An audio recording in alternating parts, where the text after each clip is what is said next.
बहुत समय पहले की बात है। एक राजा के 3 पुत्र थे। काफ़ी समय तक सत्ता संभालने के बाद अब राजा समय रहते अपने राज्य की कमान किसी योग्य के हाथ में देकर जिम्मेदारियों से मुक्त होना चाहते थे।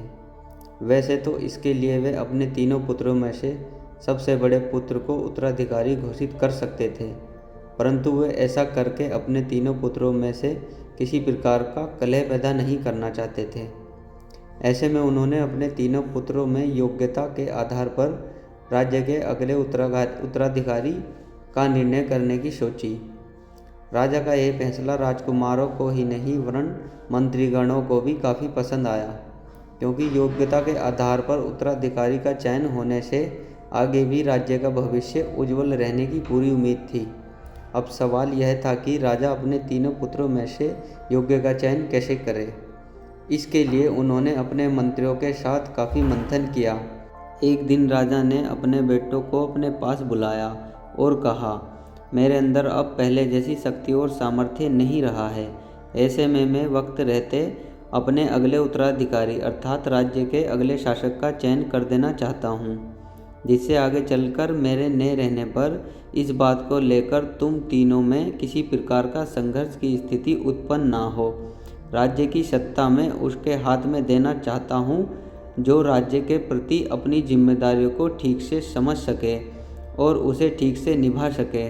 उसमें वह योग्यता हो जिससे वह प्रजा की समस्याओं का ठीक ढंग से निवारण कर सके और उनकी रक्षा कर सके। ऐसे में मैं तुम तीनों में सत्ता की कमान उसे देना चाहूँगा जो तुम तीनों में सबसे योग्य हो। राजा की ऐसी बातों को सुनकर तीनों बहुत खुश हुए।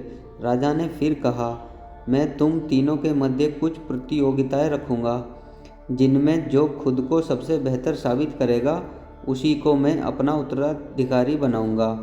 राजा ने इस प्रतियोगिता के लिए अगला दिन निर्धारित किया। अगले दिन सुबह राजा ने अपने तीनों बच्चों को अपने पास बुलाया, जहां राजा ने अपने बड़े लड़के से एक काठ का उल्लू बनाने को कहा। उसने दूसरे बेटे को मिट्टी का उल्लू बनाने को कहा। वहीं उसने अपने सबसे छोटे बेटे को कागज पर एक खूबसूरत उल्लू बनाने को कहा। काम देने के बाद राजा ने अपने तीनों बेटों से कहा, मैं शाम को आकर तीनों को काम देखूंगा।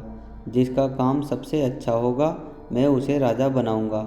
पिता के जाने के बाद दोनों बड़े बेटे काम को पूरा करने के लिए तन मन से जुट गए। वहीं राजा का तीसरा बेटा थोड़ा आलसी था। वह थोड़ी देर काम करने के बाद थकावट महसूस करने लगा। उसने पास रखे पलंग पर लेटकर थोड़ा आराम करने की सोची। पलंग पर लेटते ही वह अपने राजा बनने के बाद अपने सुनहरे भविष्य और अपने ऐशो आराम की कल्पनाओं में डूब गया। उसे लगने लगा कि अब तो उसे कुछ भी काम करने की आवश्यकता नहीं होगी। उसे जिस चीज़ की इच्छा होगी वह वस्तु अगले ही पल उसके समक्ष प्रस्तुत हो जाएगी। हालांकि बीच बीच में उसका मन ख्यालों से निकलकर काम की तरफ भी लौटता, मगर जब भी वह काम की ओर देखता तो उसे आलस्य पूरी तरह घेर लेता। उसे लगता कि ये काम काफ़ी आसान है, ऐसे में थोड़ा आराम करने से कुछ नहीं बिगड़ने वाला, वह उसे कुछ ही समय की मेहनत में पूरा कर लेगा।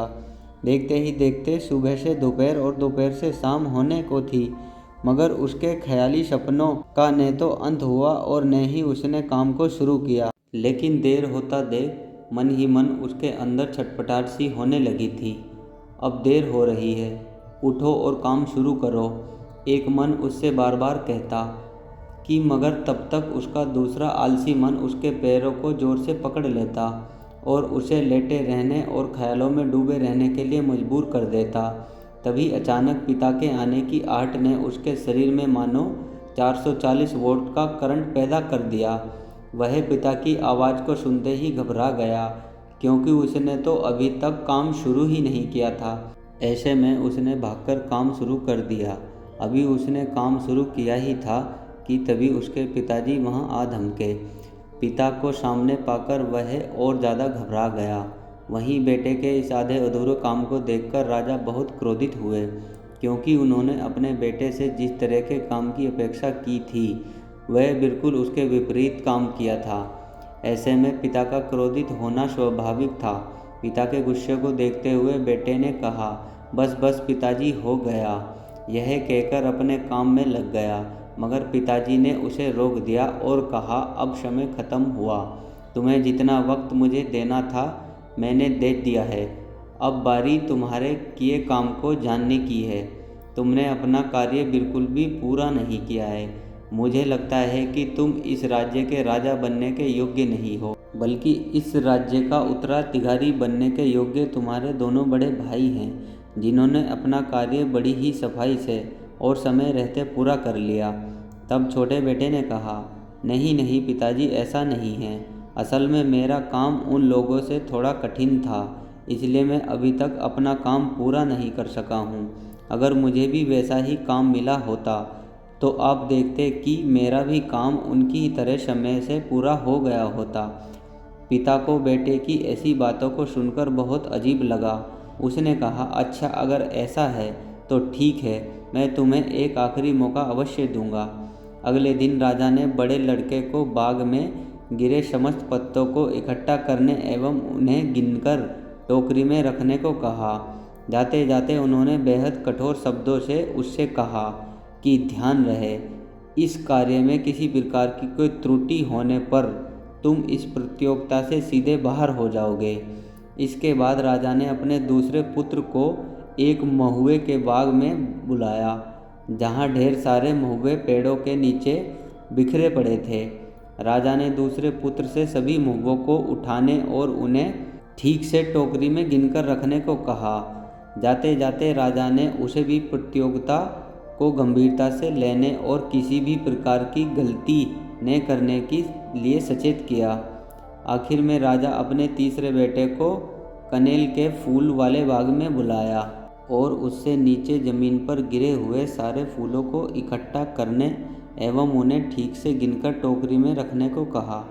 इस प्रकार राजा अपने तीनों बच्चों को काम सौंपकर वहाँ से चला गया। अब शाम को वो अपने तीनों बेटों को दिए गए कार्यों का मूल्यांकन करने के लिए निकला। राजा पहले और दूसरे बेटे को काम को देखकर बहुत प्रसन्न हुए, क्योंकि दोनों ने ही कार्य को पूरी ईमानदारी और लगन के साथ करते हुए समय रहते ही पूरा कर लिया था। अब बारी थी अपने तीसरे बेटे द्वारा किए गए काम को जानने की।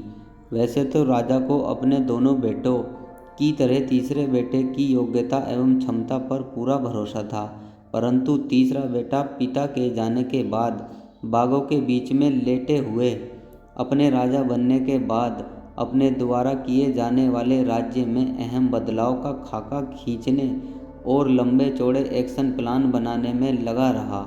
और इस प्रकार आलसी बेटे ने फिर पूरा दिन बस अपने आराम तलबी और ख्याली पुलाव बनाने में गवा दिया। थोड़ी देर में उसे राजा की आवाज़ सुनाई दी। राजा की आवाज़ सुनते ही वह घबरा गया, क्योंकि अभी तो काम शुरू भी नहीं हुआ था और इधर राजा के आने की आहट सुनाई देने लगी। ऐसे में वह काफ़ी तेज़ी से दोनों हाथों से बाग में गिरे फूलों को उठाकर टोकरियों में भरने लगा। हड़बड़ाहट में वह किसी जानवर की तरह बाग में लेट लेट कर फूलों को टोकरियों में भरने लगा।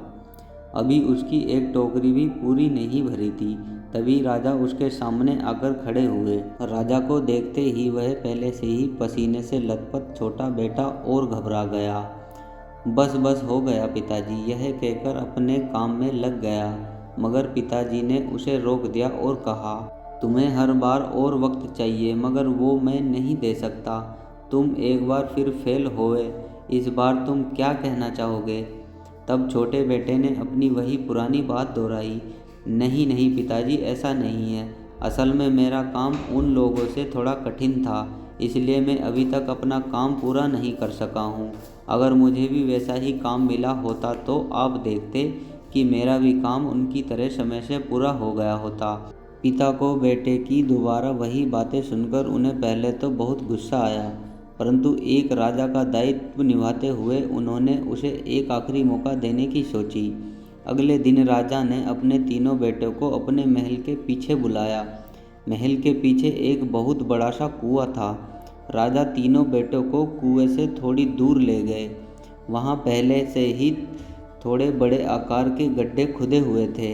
राजा ने कहा, इस बार तुम लोगों को मैं एक ही जैसा काम देना चाहता हूँ। ताकि किसी के साथ किसी प्रकार का अन्याय न हो और कोई ये ना कह सके कि मेरा काम दूसरे वाले के काम से कठिन था।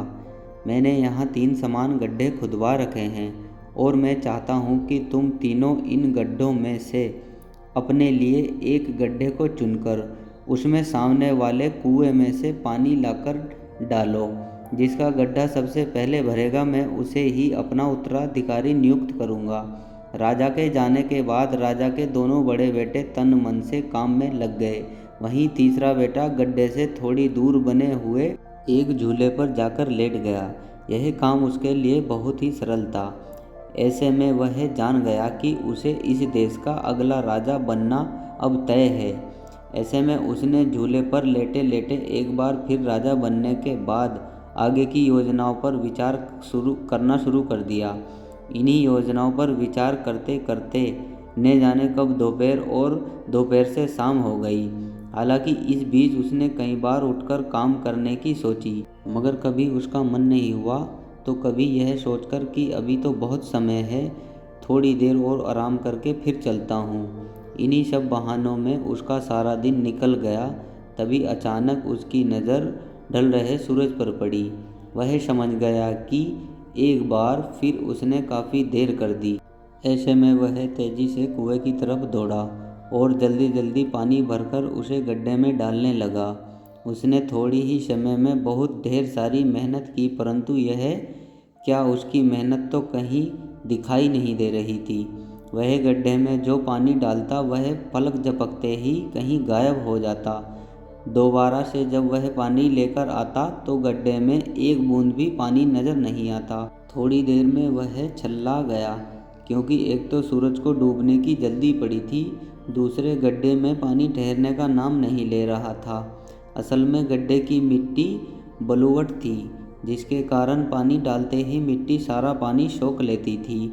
ऐसे में उसकी मेहनत निरर्थक जा रही थी। हालांकि काफ़ी प्रयासों के बाद गड्ढे में थोड़ा पानी जरूर आ गया, मगर तब तक लगभग अंधेरा होने को था। तीसरे बेटे ने समझ लिया कि यह काम जितना आसान लग रहा था उतना आसान नहीं था। पिताजी ने बहुत सोच समझकर यह काम उन्हें सौंपा था। वे जानते थे कि इन गड्ढों को भरना इतना आसान नहीं होगा जितना कि दिख रहा है, मगर अब पछताए होत क्या जब चिड़िया चुग गई खेत। बेचारा छोटा बेटा गड्ढे तक की दौड़ ऐसे लगा रहा था जैसे कोई ट्रेन छूट रही हो। वैसे यह सच भी है, ट्रेन ही छूट रही थी उसके सुनहरे भविष्य की। थोड़ी देर में ही राजा का वहां आना हुआ। राजा को देखते ही दोनों बेटे काफ़ी खुश हुए। उनके द्वारा सुबह से ही की जा रही अथाक मेहनत के बाद अब उन्हें पिता से मिलने वाले एक अच्छे फल का इंतज़ार था। वहीं तीसरे बेटे ने पिता को सामने देखते ही मिट्टी के घड़े को कुएं में फेंक दिया। ऐसा करके उसने अपने कार्यों का मूल्यांकन स्वयं कर दिया था। राजा ने दोनों बेटों के कार्यों को देखने के बाद सीधे तीसरे बेटे के पास पहुँचे और बोले, क्यों, आज तो तुम्हें मुझसे कोई शिकायत नहीं है ना? आज तो मैंने तुम्हें वही काम दिया है जो इन दोनों को दिया था। अब बताओ, तुमने मेरे द्वारा दिए गए कार्य को कितना पूरा किया? पिता की बातों का उसके पास कोई जवाब न होने के कारण उसने एक बार पिता से फिर कहा, बस बस पिताजी, थोड़ी देर और बस हो ही गया है। मगर पिता ने कड़े शब्दों में कहा, नहीं, बस अब इससे ज़्यादा मैं और समय तुम्हें नहीं दे सकता। अब समय ख़त्म हुआ है। अब बारी है तुम्हारे द्वारा किए गए कार्यों का मूल्यांकन करने की। ऐसा कहकर पिता खुदे हुए गड्ढों की तरफ बढ़ गए। उन्होंने बारी बारी से सभी गड्ढों को देखा, मगर परिणाम फिर वही थे। दोनों बेटों के गड्ढे पानी से लबालब थे। वहीं छोटे बेटे के गड्ढे में सिर्फ इतना ही पानी था मानो जैसे भूमि पूजन हुआ हो। पिता को ऐसे में अपने छोटे बेटे पर बहुत गुस्सा आया और उन्होंने कहा, अब बताओ, इस बार तुम क्यों फेल हो गए?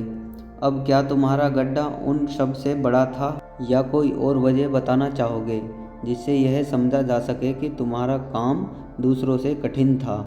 तुम कब तक झूठे बहानों से हकीकत को छुपाते रहोगे? तुम कब जागोगे? आज तुमने अपने जीवन का सबसे सुनहरा मौका गंवा दिया है। तुम्हारे अंदर भी वही क्षमताएं हैं जो इनमें हैं। मैं जानता हूँ कि तुम किसी भी मामले में इन दोनों से कम नहीं थे, मगर आलस्य में हर काम को आगे और आगे टाले जाने की आदत ने तुमसे इस देश की सत्ता पाने का भावी मौका छीन लिया। राजा ने फिर कहा, वैसे भी मैं नहीं चाहता था कि एक ऐसा शख्स इस देश की सत्ता संभाले जो खुद एक नंबर का आलसी हो। ऐसा आलसी व्यक्ति कभी भी किसी भी जिम्मेदारी को ठीक से नहीं निभा सकता, क्योंकि वह कभी भी किसी काम को तुरंत करने की बजाय उसके लिए आगे की तारीख तय करने में भरोसा करता है। ऐसे शख्स को इस देश का उत्तराधिकारी बनाकर मैं देश के भविष्य को अंधकार में नहीं डाल सकता। आखिर कैसे कोई राजा अपने देश के भविष्य को अपने ही हाथों गर्त में धकेल सकता है। राजा ने अपने दोनों बड़े बेटों को आधे आधे राज्य की कमान सौंपकर स्वयं को जिम्मेदारियों से मुक्त कर लिया। दोस्तों, इस कहानी से हमें यह शिक्षा मिलती है, आलस्य मनुष्य का सबसे बड़ा शत्रु है।